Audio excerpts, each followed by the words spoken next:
Hello friends, आज हम childhood and growing up के टॉपिक पियाजे स्टेप्स और activities and strength and weaknesses of cognitive development theory के बारे में समझेंगे।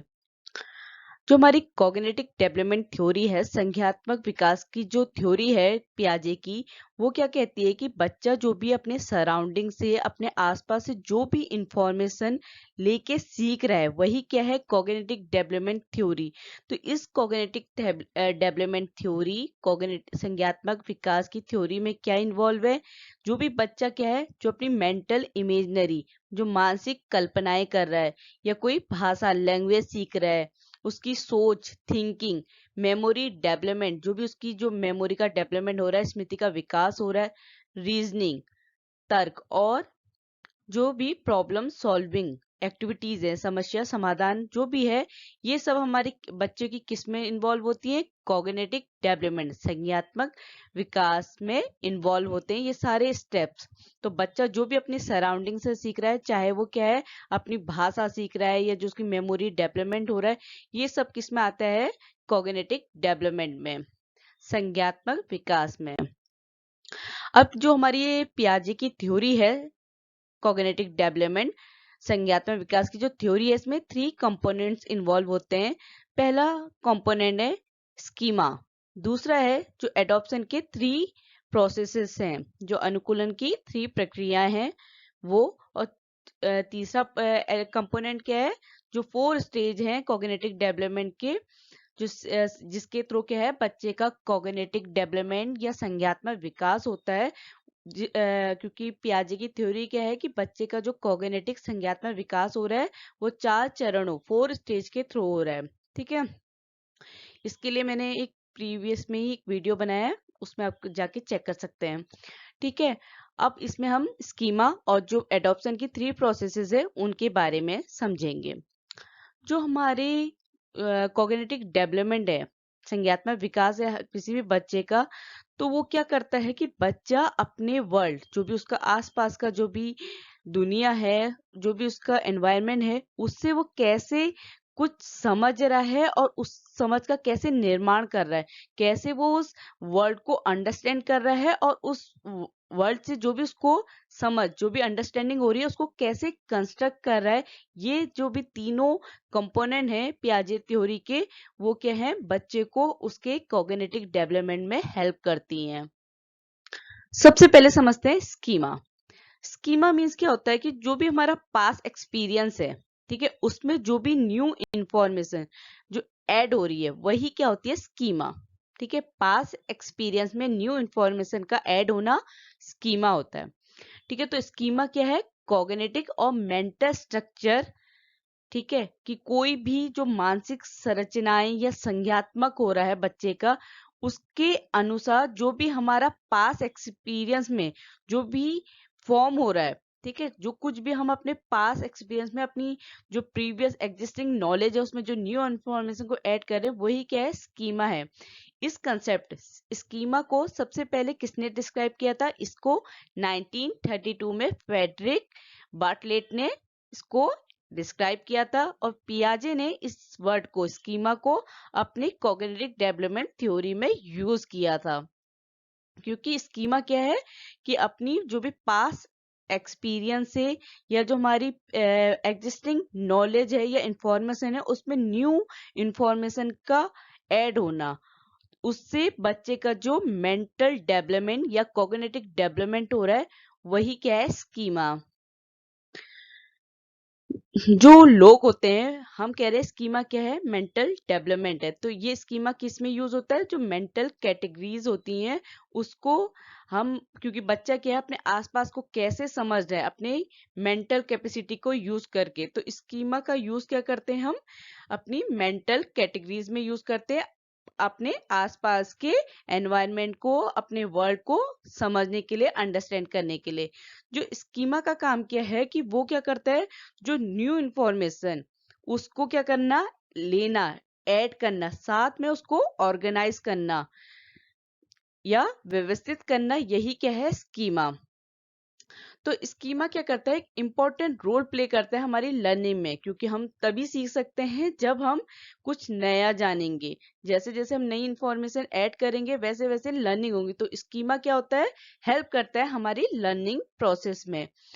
जो एडॉप्शन होते हैं, जो अनुकूलन है, वो क्या है, स्कीमा को डिस्क्राइब करता है कि कैसे कोई भी इंसान, कोई भी पीपल कैसे न्यू इंफॉर्मेशन को लर्न और अंडरस्टैंड, कैसे सीखता और समझता है एडॉप्शन इस स्कीमा को। क्योंकि स्कीमा क्या है, मैं बार बार इसलिए स्कीमा बता रही हूँ कि आपके दिमाग में छप जाए, समझ में आ जाए कि स्कीमा क्या होता है।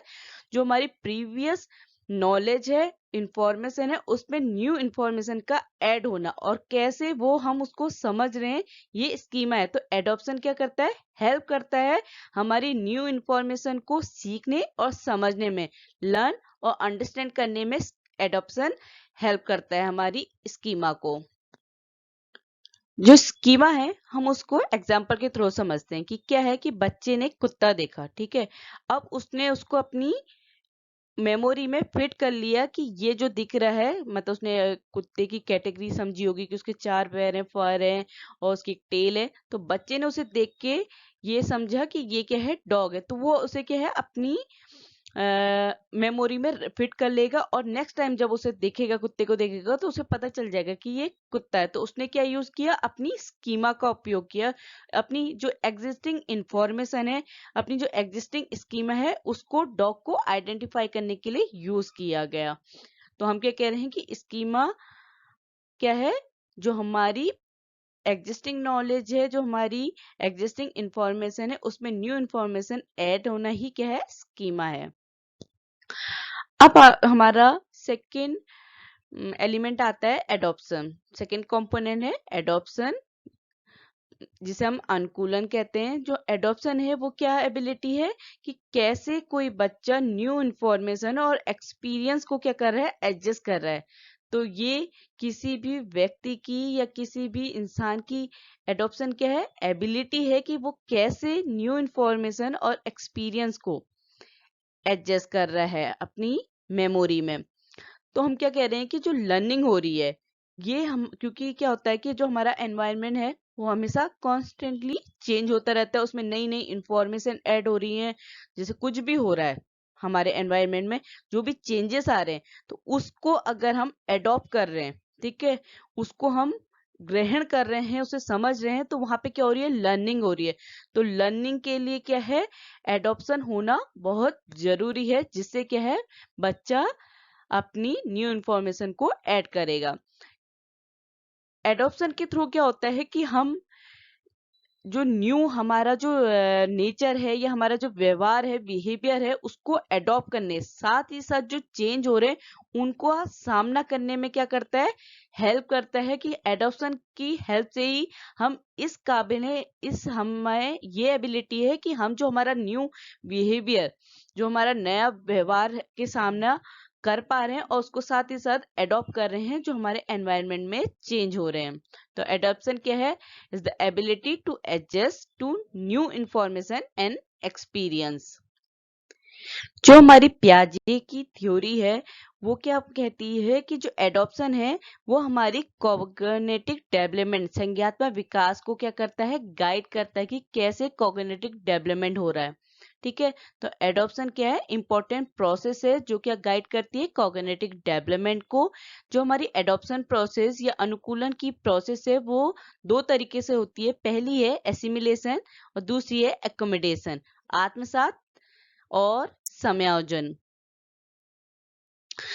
अब सबसे पहले समझते हैं एडॉप्शन थ्रू एसिमिलेशन। आत्मसात्वकरण के माध्यम से जो अनुकूलन हो रहा है, एडॉप्शन हो रहा है, जो एसिमिलेशन के थ्रू जो एडॉप्शन हो रहा है। जो हमारी एसिमिलेशन या आत्मसात्वकरण की जो प्रोसेस होती है, इसमें क्या होता है कि जो लोग हैं वो अपने आसपास से, अपने जो एनवायरनमेंट कह लीजिए या वर्ड कह लीजिए, उससे इंफॉर्मेशन लेके उसे कन्वर्ट करके अपनी जो प्री एग्जिस्टिंग कंसेप्ट है उसमें फिट करना, यही क्या है, एसिमिलेशन। आत्मसात्मकरण क्या है कि जो भी लोग अपने आसपास की दुनिया से जानकारी, इंफॉर्मेशन ले रहे हैं, उसको अपनी जो प्री एग्जिस्टिंग कंसेप्ट है उसमें किस तरीके से उसको कन्वर्ट कर रहे हैं, फिट कर रहे हैं न्यू इन्फॉर्मेशन को, यही है एसिमिलेशन। जो भी न्यू इन्फॉर्मेशन है वो क्या है, हमारी एग्जिस्टिंग स्कीमा में क्या है, बहुत जल्दी इजीली क्या हो जाती है, एसिमिलेट हो जाती है, बहुत जल्दी उस जानकारी को क्या है, स्कीमा में, हमारी मेमोरी में वो फिट हो जाती है।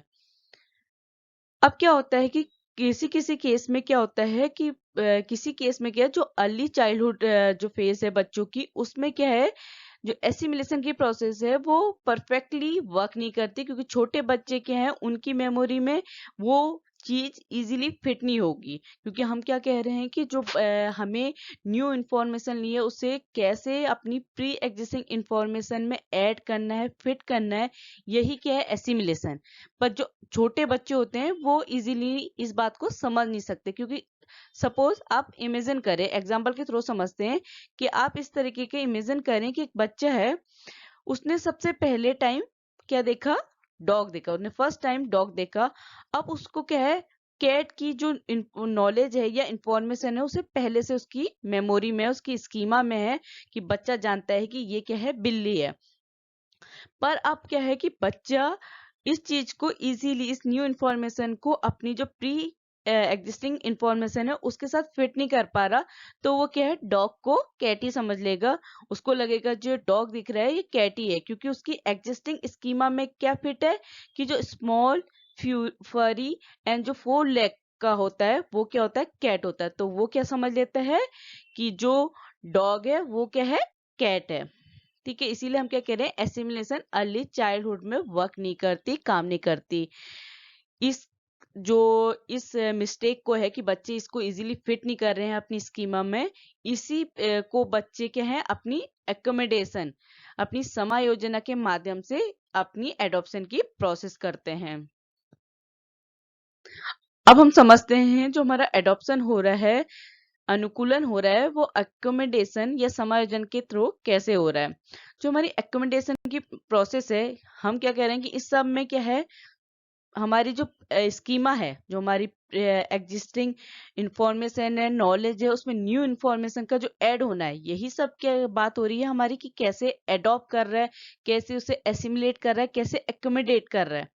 ठीक है, हम इसी को समझ रहे हैं।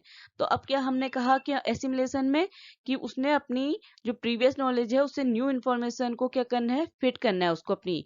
पर बच्चे नहीं कर पा रहे, पर एकोमोडेशन प्रोसेस में बच्चे उसे किस तरीके से अपनी न्यू इन्फॉर्मेशन को अपनी इंफॉर्मेशन के साथ क्या करते हैं, फिट कैसे करते हैं, ये समझते हैं। एकोमोडेशन प्रोसेस में क्या होता है कि जो लोग होते हैं वो न्यू इन्फॉर्मेशन को कैसे चेंज करते हैं, अपने मेंटल रिप्रेजेंटेशन से, कि वो न्यू इन्फॉर्मेशन को अपनी कैसे फिट कर रहे हैं मेमोरी में, मेंटल रिप्रेजेंटेशन को चेंज करके। जो बच्चों ने बिल्ली देखी और कुत्ता देखा, डॉग और कैट देखा, अब वहां पे क्या है, उसने अपने जो चेंजेस हैं उनको नोटिस किया, उसके थ्रू उसने न्यू इन्फॉर्मेशन को अपनी मेमोरी में फिट किया। जब भी बच्चे या लोग क्या है, न्यू इन्फॉर्मेशन से एनकाउंटर करते हैं, उनसे कोई भी नई जानकारी उनको मिलती है, तो वो क्या है, अपनी जो एग्जिस्टिंग आइडिया है उसको क्या करते हैं, चेंज करते हैं, या उसमें कुछ ऐड कर लेते हैं। यही न्यू स्कीमा क्या है, एकोमोडेट करके अपनी जो एग्जिस्टिंग मेंटल कैटेगरी है, या जो हमारी कहेंगे एग्जिस्टिंग नॉलेज है, उसको अल्टर करते हैं और न्यू इन्फॉर्मेशन को ऐड करते हैं। इसी प्रोसेस को क्या कहते हैं, हम एकोमोडेशन। ठीक है, न्यू इन्फॉर्मेशन का एड अप होना, प्रीवियस या एग्जिस्टिंग नॉलेज को अल्टर करना, चेंज करना, अपनी क्या किसके थ्रू, अपने मेंटल रिप्रेजेंटेशन के थ्रू नई मेमोरी को फिट करना ही क्या होता है, एकोमोडेशन। इसी के थ्रू बच्चा क्या है, न्यू इंफॉर्मेशन को अडॉप्ट करता है, समझता है। इसको इस तरीके से समझिए कि जो कंप्यूटर डेटाबेस होता है, अगर आप उसमें कोई नई जानकारी जोड़ रहे हैं, ठीक है, अब क्या है कि अगर कोई पूर्व में कोई प्री एग्जिस्टिंग कैटेगरी की कोई भी उसमें डेटा फीड नहीं है, तभी वो न्यू इन्फॉर्मेशन उसमें ऐड होगी। ठीक है, तो हाँ, अगर आप कंप्यूटर से देखते हैं कि आपने सपोज फॉर एग्जांपल आपने न्यू फोल्डर, कोई फोल्डर ऐड किया, अगर वहां पे न्यू फोल्डर का फोल्डर पहले से ही है, तो कंप्यूटर डेटाबेस में वो फीड नहीं होगा। तो तो आपको क्या है, उसको या तो आप पुराने वाले को क्या करेंगे, उसे चेंज करेंगे, या जो नया वाला फोल्डर है उसको कोई और नाम देंगे। तो इससे क्या है कि तभी वो इंफॉर्मेशन फीड होगी जब आप जो एग्जिस्टिंग नॉलेज है या एग्जिस्टिंग डेटा है उसे चेंज करेंगे या उसको क्या करेंगे, अल्टर करेंगे। तो ऐसे ही हमारी एकोमेंडेशन के प्रोसेस के थ्रू एडॉप्शन होता है। ठीक है। अब जैसे हम एग्जाम्पल के थ्रू समझते हैं कि जैसे बच्चे ने क्या है, स्टार्टिंग में सोचा कि डॉग ही क्या है, कैट है। अब वो क्या है, धीरे धीरे उन दोनों एनिमल्स के बीच में डिफरेंसेस नोटिस करने लगेगा कि अगर डॉग है तो वो क्या कर रहा है, वो भौंक रहा है। ठीक है। जो कैट है वो म्याऊं कर रही है। जो एक एनिमल तो क्या कर रहा है, खेलना पसंद कर रहा है, दूसरा सारे दिन सो रहा है। तो इन डिफरेंसेस को नोटिस करके बच्चा क्या है, अपनी न्यू इन्फॉर्मेशन को ऐड करेगा कि अब बच्चे ने नई स्कीमा क्या बनाया, नई जानकारी क्या बनाई कि उसने जो उसकी मेमोरी में बिल्लियों के लिए जो स्कीमा था वो बदल दिया जाएगा कि अब उसको क्या है, बिल्ली क्या है जो म्याऊं कर रही है, जो खेल रही है वो क्या है, कैट है। तो उसने नई इंफॉर्मेशन को कैसे समायोजित किया, कैसे एकोमोडेट करा, अपनी जो प्रीवियस नॉलेज है उसको अल्टर करके अपनी, या उसको बिल्कुल ये कह लीजिए कि उसने एक नॉलेज बना ली, एक स्कीमा बना लिया कि ये चीज कैट है जो म्याऊं करती है, फरी है और फॉल की है, खेलना पसंद करी, तो कैट है। अब इसने क्या कर दिया, इसको इस तरीके से एक स्कीमा बना ले। दूसरी जो न्यू इन्फॉर्मेशन उसने डॉग के लिए, वो उसने कि जो भौंक रहा है वो डॉग है, तो उसने नई इन्फॉर्मेशन को कैसे अकोमोडेट किया, अपनी जो एग्जिस्टिंग नॉलेज है उसको अल्टर करके, उसको जो उसकी जो पहले से एग्जिस्ट स्कीमा है उसको बदलेगा बिल्ली और कुत्ते के लिए। अब है इक्विलिब्रेशन, जो साम्य धारण। साम्य धारण क्या होता है कि अब हम कह रहे हैं कि जो हमारा एडॉप्शन हो रहा है, अनुकूलन कब हो रहा है, जब हमारा एसिमिलेशन और एकोमोडेशन हो रहा है। कि पियाजे के अकॉर्डिंग क्या है कि एसिमिलेशन से ही बच्चा क्या है, अपने आसपास की दुनिया से कुछ सीख रहा है। ठीक है। क्योंकि क्या है, उसने जो अपनी एग्जिस्टिंग स्कीमा है उससे न्यू इन्फॉर्मेशन को कैसे ऐड कर रहा है, कैसे ऑर्गेनाइज कर रहा है, यही तो हमारा एसिमुलेशन है ना। तो इस प्रोसेस को, इस चीज को कि वो कैसे अपनी एग्जिस्टिंग इंफॉर्मेशन और न्यू इन्फॉर्मेशन के बीच में जो बैलेंस बना रहा है, जो एक साम्य धारण कर रहा है, वही क्या है, हमारा इक्विलिब्रेशन। ठीक है। साम्य धारण, जो इक्विलिब्रियम बना रहा है, उनके बीच में जो संतुलन बना रहा है अपनी एग्जिस्टिंग इंफॉर्मेशन और न्यू इन्फॉर्मेशन के बीच में। अब क्या होता है कि कभी कभी क्या होता है कि जो नई इंफॉर्मेशन होती है, न्यू इंफॉर्मेशन होती है, वो ऑर्गेनाइज नहीं होती एग्जिस्टिंग स्कीमा में। जो हमारी पहले से मौजूदा जानकारी है उसमें जो हम नई जानकारी को ऐड कर रहे हैं या उसे ऑर्गेनाइज कर रहे हैं, कभी कभी क्या होता है कि वो क्या होती है, ऑर्गेनाइज नहीं होती, व्यवस्थित नहीं होती। तो उस केस में क्या हो जाता है कि हम खुद को डिसइक्विलिब्रियम में महसूस करते हैं, कि हम असमानता में पाते हैं। अगर आपका कोई टॉपिक आपने पढ़ा है, ठीक है, अब आपने उस टॉपिक को जिस तरीके से समझा है, अगर आपको वो टॉपिक कोई दूसरा उसमें कुछ ऐसे पॉइंट ऐड कर रहा है जो आपको समझ नहीं आ रहा है, तो वहां पे आप किस फेस में हो जा रहे हैं, डिस इक्विलिब्रियम में। क्योंकि वहां आप वहां पे क्या है, डिसइक्विलिब्रियम आ जा रहा है, असमानताएं आ जा रही हैं। क्योंकि आपकी जो स्कीमा में आपकी जो प्री एग्जिस्टिंग इंफॉर्मेशन है वो न्यू इन्फॉर्मेशन को अडॉप्ट नहीं कर पा रहा है। ठीक है। तो वहां पे क्या आ गया, डिस इक्विलिब्रियम। तो पियाजे ने क्या कहा कि डिस इक्विलिब्रियम फेज में क्या हो जाता है कि हम आपको अपने को अनकंफर्टेबल फील करते हैं। क्योंकि हम क्या है, हमारी जो सोचने की व्यवस्था है वो क्या है, नेचुरली हम जो सोच रहे हैं उस हमारी थिंकिंग में क्या है, चेंजेस आ रहे हैं। तो उससे क्या हम अनकंफर्टेबल हो जाएंगे, हमको लगेगा कि हमें ये चीज समझ में नहीं आई। तो यही क्या है, डिस इक्विलिब्रियम। और इक्विलिब्रियम क्या होता है कि हमारा जो एसिमिलेशन और एकोमोडेशन के बीच में जो इक्विलिब्रेशन होता है वही क्या है, इक्विलिब्रेशन। ठीक है। इक्विलिब्रियम में क्या है कि जो भी बच्चे हैं उनका डेवलपमेंट कैसे होता है कि जब वो अपनी न्यू नॉलेज और एक्सपीरियंस को एकोमोडेट करते हैं, जब भी वो अपने नए ज्ञान और अनुभवों का समायोजन करते हैं, तो उनसे क्या होता है, बच्चों में डेवलपमेंट होता है। और ये किसके थ्रू होता है, जब उनकी नॉलेज में क्या हो, इक्विलिब्रियम हो, उनकी इंफॉर्मेशन में इक्विलिब्रेशन हो, संतुलन, साम्य धारण हो, क्योंकि साम्य धारण ही वो तरीका है जिससे बच्चा क्या है कि डेवलपमेंट होगा, क्योंकि अब क्या है उसका जो पास्ट नॉलेज है और जो उसकी न्यू नॉलेज है उसके बीच में क्या एक संतुलन है, उसमें एक साम्य धारण है, उसमें एक इक्विलिब्रेशन है।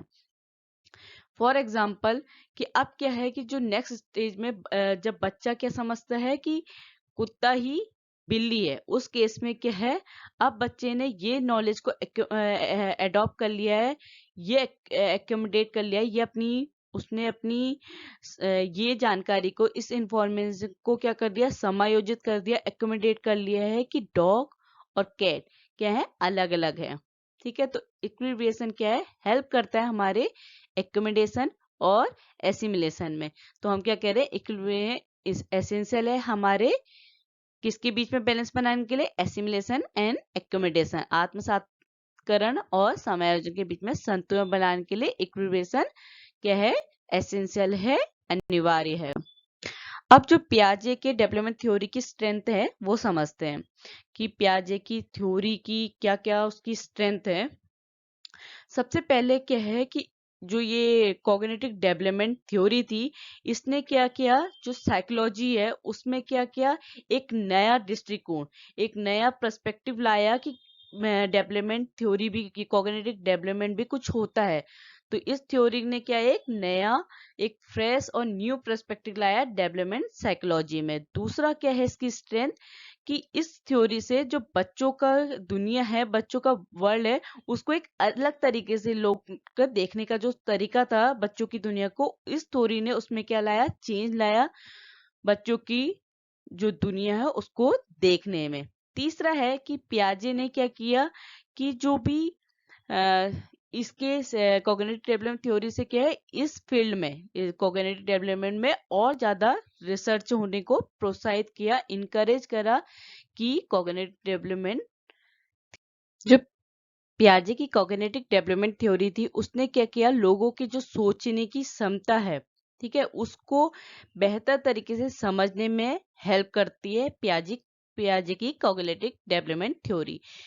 पांचवा पॉइंट है कि जो पियाजे है उसने जो एजुकेशन फील्ड है उसमें भी क्या है, जो बच्चों को किस तरीके की शिक्षा दी जाए उसको भी कैसे प्रमोट करने में हेल्प करी, क्योंकि पियाजे की थ्योरी क्या कहती है कि बच्चों का जो डेवलपमेंट हो रहा है, कॉग्निटिव डेवलपमेंट, वो स्टेज वाइज हो रहा है, कि बच्चा फर्स्ट स्टेज में सेंसरी मोटर में, प्री ऑपरेशनल स्टेज में, कॉन्क्रीट ऑपरेशनल स्टेज में, स्टेज ऑफ फॉर्मल ऑपरेशन में, क्योंकि इन स्टेज में भी क्या है, उनकी एज वाइज डेवलपमेंट हो रहा है। तो इससे बच्चों की जो एजुकेशन है उसको समझने में, कि इस एज में बच्चे को किस तरीके की एजुकेशन दी जाए, पियाजे की थ्योरी इसमें भी हेल्प करती है कि किस एज में या किस स्टेज में बच्चों को कैसी एजुकेशन दी जाए।